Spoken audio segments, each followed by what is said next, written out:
Welcome everyone to another recap and discussion on Westworld Season 4.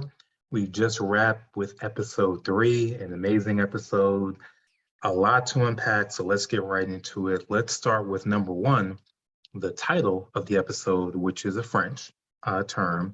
The translation is the crazy silly years, and the French phrase is Annie Falls. And basically, that refers to the age or the decade of the 1920s, which was an explosion, just like it was here in America, of changes in entertainment, social status, music, everything. But they refer to it as the crazy, silly years. And I think that kind of ties into what we're seeing in this episode. A lot of surrealism and a lot of religious overtones in the episode. So let's get right into it with the main storyline of this episode, which is the awakening of Bernard. We see the episode starts with the phrase, "Dad, open your eyes." We see Bernard kind of replaying important images and scenes from the previous seasons. We see him looking at the Rehoboam symbol, uh, the saloon massacre, the revolution that we saw in the last episode, and then it ends with him entering or awakening in the sublime. So he's not in the quote unquote real world yet. He's basically having a discussion with the leader of the sublime, or what we would consider, I think, kind of like a godlike figure or God the Father, if you're looking at it from the Judeo-Christian type of view. And they're basically having a discussion. Bernard's asking where he is, and he's basically told people enter the worlds of their choosing, or enter the worlds of their own choosing. You know, some people we see with Dolores, you know, we think she's in a simulation. Maybe she's replaying the past. We see with Maeve, she had herself in isolation. We see Caleb, he kind of started trying to live life anew with a family. So now we're looking at Bernard. What is the world that he's chosen? Really, he hasn't chosen one yet. He has to make a decision. And there's interesting things that this godlike figure says to Bernard. He tells him that it's obvious that you love human beings, but he tells him you love them irrational, of course, rarely found in ones like us. That right there, you know, even if you're not religious, I know, you know, a lot of people are secular, but we are in a Judeo-Christian society, so a lot of that is going to permeate into our entertainment. When I heard that, it made me immediately think of who? Jesus, you know, the messianic figure, you know, that came down from heaven. He didn't have to, but he's coming because he loves humanity so much that he wants to save us from ourselves. That's what I thought of immediately when I heard that phrase. You know, Bernard loves us so much, he's trying to figure out a way to save humanity from destruction. And that ties into what the figure tells, or the leader tells Bernard next. He says, you know, 1 year in the real world is like a millennium here. You know, we've seen all the scenarios, we've seen all the possible outcomes, pretty much all of them after a certain point end in complete destruction. Now, you as Bernard, you can try and figure out how to stop that, but Bernard realizes early on as he's running through these scenarios in his head that every single scenario, I die in it. Who does that remind you of again? Jesus, you know, dying on the cross. He knew he was going to die, but he was willing to suffer that to save humanity. So Bernard has that choice. He could have stayed in the sublime, just like Teddy, and just lived out a beautiful existence, but he's going to come back and still try and break the inevitable, which is humanity destroying himself, if he can figure out a way. So he's been gone for years. He wakes up, as we saw in the promos for this episode, all dusty.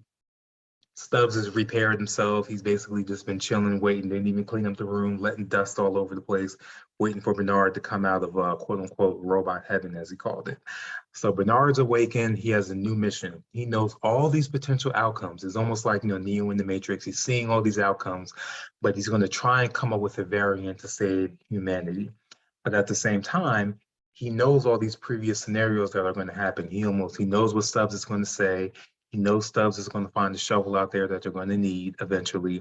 He even knows when they enter a diner called the Rhodes End Diner, you know, wink, wink, what even Stubbs is going to order to eat.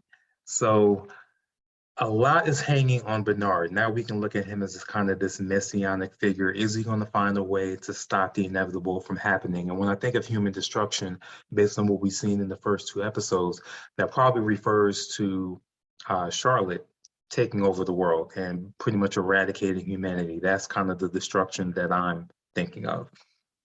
So while Bernard's trying to figure out all that is going to happen, he gets into this fight with these two guys, these two seemingly just, truckers passing through, starts a fight with them, even prevents one of them from pulling out a gun because he basically tells them, if you pull it out, you're not going to be able to get it out in time because it's going to stop you. So he basically beats them in hand-to-hand combat.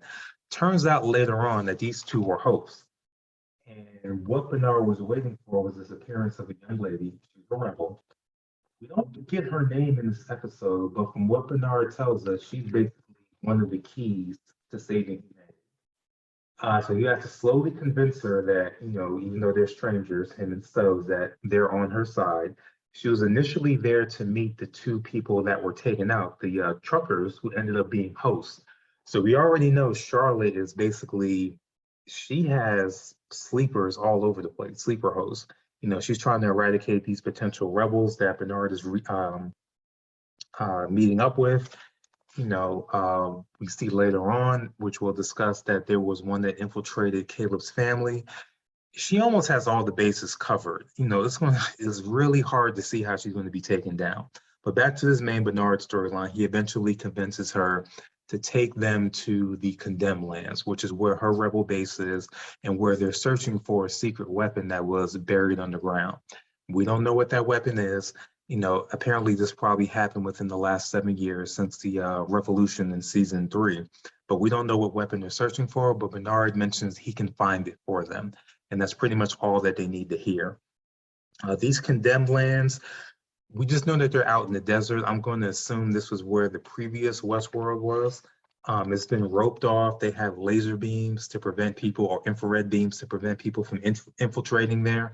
So they've come up with all these type of methods to get inside there. So that's going to be something to look into with episode 4 and 5 and the rest of the season, what they're going to find buried underground that's going to be able to save them.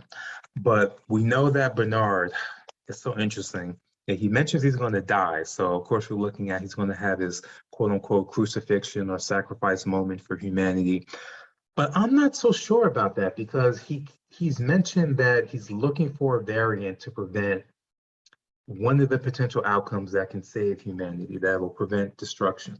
So maybe if he comes up with this variant, it'll delay him having to sacrifice or prevent him from having to sacrifice himself. It's so interesting that Stubbs refers to him as a prophet or having the power of prophecy.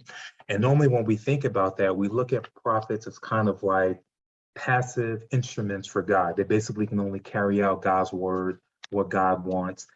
But with this Bernard situation, we see that he knows the future, but he can alter it. And we rarely think of prophetic figures, whether it's Jesus, Muhammad, Moses, any of those, figures from the past. We rarely think of them of having any agency where they can change what God wants or what the future is going to be. But we see that with Bernard. So I'm not convinced that he's actually really going to die. We know that's one of the scenarios, but with him playing around with these potential outcomes and all that, maybe he can potentially change that. What we do know for sure is that he is a good figure. He's our Christ-like figure. So no matter what happens in the season, we can count on him as at least being a good guy and that his motives will probably never change. So that's Bernard's storyline. That took up most of the episode, which you can think it would because it's such heavy material. However, the other big storyline we got is Maeve and Caleb. So they're in this golden age, new Westworld, AKA Boardwalk Empire revisited. It's almost like exactly like that. The 1920s golden age. It did throw me off by, implying that this is a French version of it. That term for the start of the episode, threw me off. I thought we were really dealing with like either Chicago or New York, and maybe we still are. And maybe that term is just kind of like an overarching term to just show how absurd this kind of reality is. But in this world, Caleb and Maeve are walking around, and luckily Maeve is there. She's preventing Caleb from getting caught in these side stories or these side quests. She's telling him, don't pick this up, don't interact with this host. These are just distractions from our main mission, which is basically to infiltrate the back end of the storyline or back end of the story and get into the underground lair where the hosts go once they're killed. That's their mission. So in the course of all this, there's a bootlegger, a murderous bootlegger named Hector Hecky Harmon, which is basically a host version or a distorted version of the Hector that she knew and loved from previous seasons. He's basically there to pull up a heist in the saloon and steal their safe. And he kills a couple police officers in the process. He has a Bonnie-like figure with him, so it's like a Bonnie and Clyde type thing. They got their Tommy guns, just shooting up the place. Maeve throws herself into that storyline. She kills this version of Hector, which she calls like a shabby version of the Hector that she knew. Kills him, kills a couple of the hosts, just enough to cause enough of the distraction where her and Caleb can play dead and actually get taken back in the cadaver car with the host to the underground portion. So they get there, they infiltrate. They think they infiltrate at first. Here's the funny thing: they're on one level. This level turns out to be a secret game, which one of the human characters was searching for. And what is the secret game? It's basically a recap or a version of the Westworld massacre that we saw from the previous seasons. They were actually absurd enough to put that real life situation where people were murdered into this secret game. Shows you how crazy William and Charlotte are. But it's in the game. The human characters are having a great time reliving this moment. And here's a little bit of social commentary that I'm sure everybody picked up on. One of the human characters, when she's shooting up the host, she said, this is so cathartic to go through or to experience. And what is she experiencing? Essentially a mass shooting. And she feels like it's a cathartic moment. So that's kind of like a little bit of social commentary on what we have going on in the real world. One thing I forgot to mention earlier, when they were infiltrating Maeve and Caleb during the shootout with the bootlegger Hector character, there was an interesting song that was playing. It was the classical version of Enter the Sandman from Metallica. You know, it caught my ear for a second. I'm like, is that Enter the Sandman? And it was. It's a great version of it. I'm definitely going to be looking for it and need to put that on the soundtrack when it comes out. But it just added to the absurdity of the whole situation to have a metal song, but a classical version of the metal song playing during a 1920s era bootlegger shootout. And that ties back into the title to me, with this being the crazy, silly years. Essentially, everything's on the table with the absurdity of what's going on. But okay, so back down to Caleb and Maeve. They're able to get down further into the interlit, the real lair where the hosts are being created at. They kind of having to sidestep everything. And here's the funny thing: when Maeve is able to break into the elevator to get to that lower level, we essentially see a callback for the old Westworld fans to that massacre episode where Caleb is the one that shoots this host version of Dolores. You know, it's not the actual Dolores character, Evan Rachel Woods, but it's like a distorted version of her, Clementine, and Teddy, who are going after them. And that same shot where she's shot and falls back into his arms, we get a replay of that before Maeve and Caleb are able to get down to that lower level. So basically, this game version of Westworld Massacre has everything down to a T that happened in the real one that we saw in the previous seasons. So Caleb and Maeve, they get down to the lower level, and now we get a big reveal. The big reveal is we're seeing where these flies are coming from, how they're being made, and we're seeing what they're being made from. There's this black goo that is getting infused into the flies, and it gets infused into the human beings when the flies actually infiltrate them and get inside them. And it's probably essential in allowing Charlotte to take them over, to make them like living hosts and to make them sleepers. Because as she said in the previous episode, they're not trying to kill all of humanity. They want to make sure that there's enough slaves around where they can do the bidding of their new host masters. So now that we see where the flies are coming from, it also ties back into the previous episode where we saw the senator's wife, who wasn't killed initially. But remember when Caleb and Maeve, when they had to kill her and Maeve shot her in the head, you saw that there was some black goo oozing out of her head, and we really didn't know what that was, but now we know where it comes from. So that black goo is infusing these flies, which are being used to take over humanity. So now that they know this, how are they getting out? And I think you already know. this is one of kind of like the plot points that we always see. They're not getting out. They're going to get captured. But before getting captured, they finally find what Dolores was talking about earlier, or what the bum in Dolores' simulation was mentioning about the tower with no sound, or has a song with no sound that only he could hear and the birds can hear. So in this episode, Maeve can hear the sound that this tower is making, but Caleb can't hear it. And Maeve speculates that it has to be at a frequency that you're not hearing. But you'll hear it when these flies get inside you, because we see a big screen, and Maeve believes these are human beings that are being forced to kill themselves, because now that they have those flies in them, they no longer have any self-control. Unfortunately, while all this is going on, Caleb sees what he believes to be Frankie, his daughter, in there. So he freaks out, goes after her, is able to break inside, her cell. And unfortunately, it was all a ruse. This version of Frankie is actually a hoax and a trap. So once he goes to this Frankie, her face opens up in a very, very horrific looking moment, and the flies come out. The flies come out, and unfortunately, they get right in Caleb. And this is something I was speculating on with the last episode review, that at some point is going to be a situation where Caleb is going to confront his family and is almost going to be forced to kill them. And then we're going to see his willpower, if he's able to overcome that, or if maybe Frankie, with all the training that he's given her, the Sarah Connor type training to be ready to survive this apocalyptic world that's to come, whether she's going to be forced to kill her father to liberate him.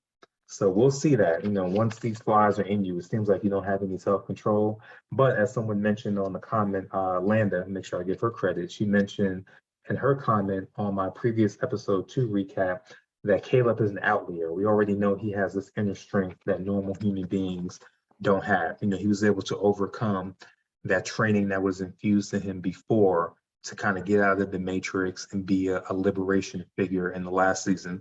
So is he going to be able to have that willpower to overcome these flies and this black goo that's inside him now? So that's going to be the big thing we're probably going to see over the next couple episodes. So speaking of Frankie and Caleb's wife, forgot to mention that. So while he had them stored away, he had a man named Carver, is the name on the actual, if you look at IMDb, the name of the character. But in the episode, it seems like they're calling them COVID, which is, obviously it seems like it'd be a play on COVID. So it seems like, already they're kind of indicating he's not who he seems to be, or he's kind of like a virus type figure. But this protector, Carver, that was supposed to be watching over Frankie and Caleb's wife, turns out he was killed, and there's a host now in his place. Luckily, Frankie, with all of her training, she knows something is up. She's not quite comfortable with him, but she sees, or finally realizes, that he's not who he says he is when she let him hold her doll, and when he gave the doll back, there was blood on it. And the reason why there was blood on it is because this host version of Carver killed the real Carver that was in place. So again, Charlotte is all over the place, has these hosts everywhere. You really can't trust anybody. Luckily, she's able to tell her mom in time. Mom believes her, and they devised a trap to where Frankie acts as bait in the closet. And when this host version of Carver comes to get her, Caleb's wife is able to shoot him in the head, and they're able to get away for now. But the thing is, now that they're away, who are they going to go to? They're basically out there on their own. And Charlotte, of course, once she realizes that host is dead, she's going to be sending even more hosts after them. So it's going to be interesting to see who they turn to for help. So back to what I was saying about Caleb. Now we know Caleb has the flies in him. He's out of here. But what about Maeve? Maeve was the one that was working to open the cell, because she thought they were all human beings in there, and she thought that was the real Frankie. So when she realizes that Caleb is in trouble, she goes to try and help him. And who is she confronted by? She's confronted by William, the man in black. Now, she's not concerned at first, because we know in the previous encounter, she's been handling William pretty easily. She seems to do it the same way at first. They get into a little tussle. He throws her down. She pulls out a gun, shoots him a bunch of times. She thinks that's the end of it. As she's going to try and run to Caleb, she's confronted with William again, who picks her up and slams her into a wall. Now, this time when she gets dropped, she's in visible pain and duress. Like, she's really hurt and knocked out. And she looks shocked, because she's not used to William being this powerful. And I think some of that shock is realizing that this isn't the human William. This is some type of host William that's even more powerful than what she encountered before. So he doesn't knock her out. He just basically kind of gloats over her, ha ha ha, villain. Wait till you see what I have in store for you. So now this is probably going to lead to the next episode where we get the villains kind of laying out their full grand plan to the heroes instead of killing them. So we'll see how much storyline or plans from Charlotte that Maeve is able to pick up on next episode while she's captured. I don't really know if Caleb is able to is going to be able to do any of that because he has the flies in him. So I think anything that we see from Caleb for the next couple episodes will be this kind of delirium that he's going through trying to fight these flies in his mind. So we may see him kind of having like his own version of a simulation that we have Dolores going through. He's probably going to be in his own world trying to fight them, but it's going to be like a nightmare world, I'm assuming. So we'll see what's in store for episode 4. A lot was in this episode. We finally got Bernard finally, so we'll see where he's going. Basically, I'm seeing Bernard as this messianic figure. Let me know if you feel the same or if you feel different. Caleb is in trouble. He's going to be fighting these flies. I think that's going to lead to a confrontation of him being forced to take out his family and trying to fight that. And then I still don't know what's going to be going on with Maeve and the Man in Black, because obviously the smart thing to do would be to kill Maeve. Just like I said last episode, the smart thing for Charlotte to do would have been to kill William. You know, these two guys or these two figures, William and Maeve, are too powerful and dangerous to keep alive. But the hubris that Charlotte has shown so far, I think she's going to believe that, Maeve is some type of figure that she can use to her benefit, or she can brainwash or rewire to use her power to continue her path to world domination. So far, the strongest characters on the quote unquote good side, we've lost one in Maeve. Bernard is still out there trying to find the secret weapon. We'll see what that is. And we didn't get any Dolores this episode, so she's still in her slumber, in her simulation. Which side is she going to be on? I'm leaning towards her being on the good side, because it's too lopsided right now with the power that Charlotte and the Men in Black are showing.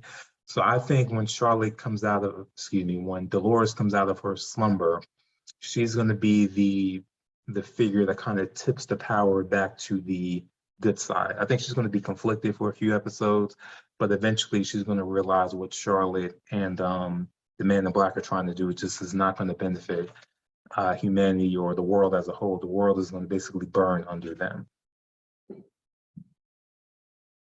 So that is episode 3, Annie Fall. Thank you all for tuning in and listening. I tried to make this a little bit shorter.